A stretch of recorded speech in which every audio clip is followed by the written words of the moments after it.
ಬೆಂಗಳೂರಿನಲ್ಲಿ ಎಗ್ಗಿಲ್ಲದೆ ಎಲ್ಲಂದ್ರೆ ಅಲ್ಲಿ ಕಟ್ಟಡ ಸಾಮಗ್ರಿಗಳು ಮಾರಾಟ ಆಗ್ತಾ ಇದೆ. ಲೈಸೆನ್ಸ್ ಕೂಡ ಪಡೆದುಕೊಂಡಿಲ್ಲ. ಜಲ್ಲಿಕಲ್ಲು ಸಿಮೆಂಟ್ ಅನ್ನ ರಾಶಿ ರಾಶಿ ಹಾಕೊಂಡು ತಮಗೆ ಇಷ್ಟ ಬಂದಂತೆ ಮಾರಾಟ ಮಾಡ್ತಾ ಇದ್ದಾರೆ. ಇದರಿಂದ ಸ್ಥಳೀಯ ನಿವಾಸಿಗಳಿಗೂ ಕೂಡ ಸಮಸ್ಯೆ ಆಗ್ತಾ ಇದೆ. ಇದಕ್ಕೆ ಸಂಬಂಧಪಟ್ಟಂತೆ ಒಂದು ಸ್ಪೆಷಲ್ ರಿಪೋರ್ಟ್ ಇದೆ, ನೋಡ್ತಾ ಹೋಗೋಣ.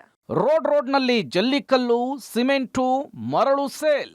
ನಗರದೊಳಗಡೆ ಕಟ್ಟಡ ಸಾಮಗ್ರಿ ಅಕ್ರಮದ ದಾಸ್ತಾನು. ರಾಜಧಾನಿ ಬೆಂಗಳೂರಿನಲ್ಲಿ ಎಲ್ಲಂದ್ರಲ್ಲಿ ಕಟ್ಟಡ ಸಾಮಗ್ರಿಗಳ ಸ್ಟಾಕ್ ಯಾರ್ಡ್ ಕಾಣಸಿಗ್ತಾ ಇದೆ.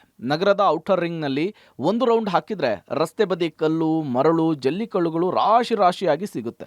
ಹಂಗಂತ ಇವರೇನು ಪರವಾನಗಿ ಪಡೆದಿರ್ತಾರೆ ಅಂತ ಭಾವಿಸಿದ್ರೆ ಅದು ಸುಳ್ಳು. ಬಿಬಿಎಂಪಿ ಆಗ್ಲಿ, ಗಣಿ ಮತ್ತು ಭೂವಿಜ್ಞಾನ ಇಲಾಖೆಯಿಂದಾಗ್ಲಿ ಯಾವುದೇ ಪರವಾನಗಿ ಪಡೆದಿರೋದಿಲ್ಲ. ನಗರದ ಮಾಗಡಿ ರಸ್ತೆ, ಪೀಣ್ಯ ರಸ್ತೆ, ಹೆಬ್ಬಾಳ ರಸ್ತೆಯ ಬದಿ ಬೊಮ್ಮನಹಳ್ಳಿ ರಸ್ತೆ, ಕನಕಪುರ ರಸ್ತೆ ಸೇರಿ ಹಲವೆಡೆ ಅನಧಿಕೃತ ಸ್ಟಾಕ್ ಯಾರ್ಡ್ಗಳು ಇದೆ. ಮಾಗಡಿ ರಸ್ತೆಯ ಸುಂಕದಕಟ್ಟೆ ಸರ್ಕಲ್ ಬಳಿ ಇರುವಂತಹ ಈ ಸ್ಟಾಕ್ ಯಾರ್ಡ್ನ ಸುತ್ತಲೂ ಕೂಡ ಮನೆಗಳು, ಶಾಲೆ, ಆಸ್ಪತ್ರೆ ಇದ್ದು ಸ್ಟಾಕ್ ಯಾರ್ಡ್ನಿಂದ ನಿರಂತರ ಸಮಸ್ಯೆ ಆಗ್ತಿದೆ.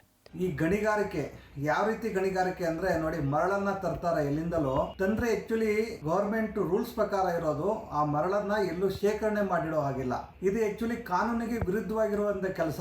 ಭೂ ಮತ್ತು ವಿಜ್ಞಾನ ಇಲಾಖೆ ಏನ್ ಮಾಡ್ತಾ ಇದೆಯೋ ಗೊತ್ತಿಲ್ಲ, ಮಹಾನಗರ ಪಾಲಿಕೆ ಅಧಿಕಾರಿಗಳು ಏನ್ ಮಾಡ್ತಾ ಇದ್ರೋ ಗೊತ್ತಿಲ್ಲ. ಇದರಿಂದಲೂ ಏನಾದ್ರು ಲಾಭ ಪಡ್ಕೊಂತ ಇದಾರೋ ಅಥವಾ ಗಿಂಬಳ ತಗೊಂತ ಇದ್ರೋ ಗೊತ್ತಿಲ್ಲ. ನೀವು ಎಲ್ಲಾ ಕಡೆ ನೋಡಿದ್ರು ಸಹ ಈ ಮರಳನ್ನ ತಂದು ಗುಡ್ಡೆ ಹಾಕಿ ಸೇಲ್ ಮಾಡುವಂತ ಮಾಡ್ತಾ ಇದ್ದಾರೆ. ಇದನ್ನ ತಕ್ಷಣ ಮಹಾನಗರ ಪಾಲಿಕೆ ಮತ್ತೆ ಭೂ ವಿಜ್ಞಾನ ಇಲಾಖೆ ಇದರ ವಿರುದ್ಧ ಕ್ರಮ ತಗೋಬೇಕು ಅಂತ ನಾವು ಆಗ್ರಹ ಮಾಡ್ತಾ ಇದ್ದೇವೆ. ವಾಸ್ತವವಾಗಿ ಕ್ರಷರ್ನಿಂದ ಸಂಬಂಧಪಟ್ಟ ಪರವಾನಗಿಯನ್ನು ಪಡೆದ ಡೀಲರ್ಗೆ ಜಲ್ಲಿಕಲ್ಲು ಸಾಗಾಟವಾಗಬೇಕು. ಆದರೆ ಜಲ್ಲಿಕಲ್ಲು ಸೇರಿದಂತೆ ಕಟ್ಟಡ ಸಾಮಗ್ರಿಗಳು ಅನಧಿಕೃತವಾಗಿ ಎಲ್ಲಂದ್ರಲ್ಲಿ ನಾಯಿ ಕೊಡೆಯ ರೀತಿ ತಮ್ಮದೇ ಆದ ಜಾಗವನ್ನು ಗುರುತಿಸಿಕೊಂಡು ಮಾರಾಟ ಮಾಡ್ತಿದ್ದಾರೆ. ನಿಯಮ ಬಾಹಿರವಾಗಿ ಸ್ಟಾಕ್ ಮಾಡ್ತಾ ಇರೋದ್ರಿಂದ ಗೂಡ್ಸ್ ವಾಹನ ಮಾಲೀಕರಿಗೆ ಸಂಕಷ್ಟವಾಗಿದೆ. ನಗರದೊಳಗೆ ಸ್ಟಾಕ್ ಯಾರ್ಡ್ ಮಾಡಿರೋದ್ರಿಂದ ನಿವಾಸಿಗಳಿಗೆ ತೊಂದರೆ ಆಗ್ತಾ ಇದೆ. ಸ್ಟಾಕ್ ಯಾರ್ಡ್ಗಳ ಧೂಳಿನಿಂದ ವಾಹನ ಸವಾರರು, ಸ್ಥಳೀಯ ನಿವಾಸಿಗಳಿಗೆ ಪ್ರತಿನಿತ್ಯ ಸಂಕಷ್ಟ ಎದುರಾಗಿದೆ. ಇಲ್ಲಿ ಮರಳು, ಜಲ್ಲಿಕಲ್ಲು ಹೊರಸೂಸುವಂತಹ ಧೂಳಿನಿಂದ ಪರಿಸರ ಮಾಲಿನ್ಯ ಹೆಚ್ಚಾಗ್ತಾ ಇದೆ. ಅನಧಿಕೃತವಾಗಿ ಕಟ್ಟಡ ಸಾಮಗ್ರಿ ಮಾರಾಟ ಮಾಡ್ತಿರಲ್ಲ ಅಂತ ಕೇಳಿದ್ರೆ ಕ್ರಷರ್ ಮಾಲೀಕರ ಸಂಘ ಉತ್ತರಿಸೋದು ಹೀಗೆ.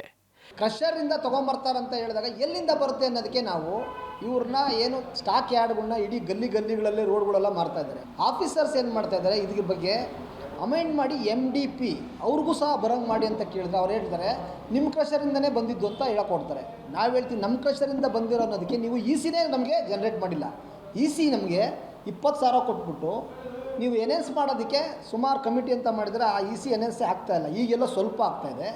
ಎನ್ಎನ್ಸ್ ಆದರೆ ಟೋಟಲಾಗಿ EC ಎನ್ವೈರ್ಮೆಂಟ್ ಕ್ಲಿಯರೆನ್ಸ್ ಅಂತ ಬಂದಾಗ ಪರ್ಮಿಟ್ ಜನ್ರೇಟ್ ಆಗುತ್ತೆ, ಸರ್ಕಾರಕ್ಕೂ ಲಾಭ ಬರುತ್ತೆ, ಮತ್ತು ಎಲ್ಲೂ ಇಲ್ಲಿಗಲ್ ಮಾಡಬಾರ್ದು ಅಂತ ನಾವು ಹೇಳ್ತಾ ಇದ್ದೀವಿ.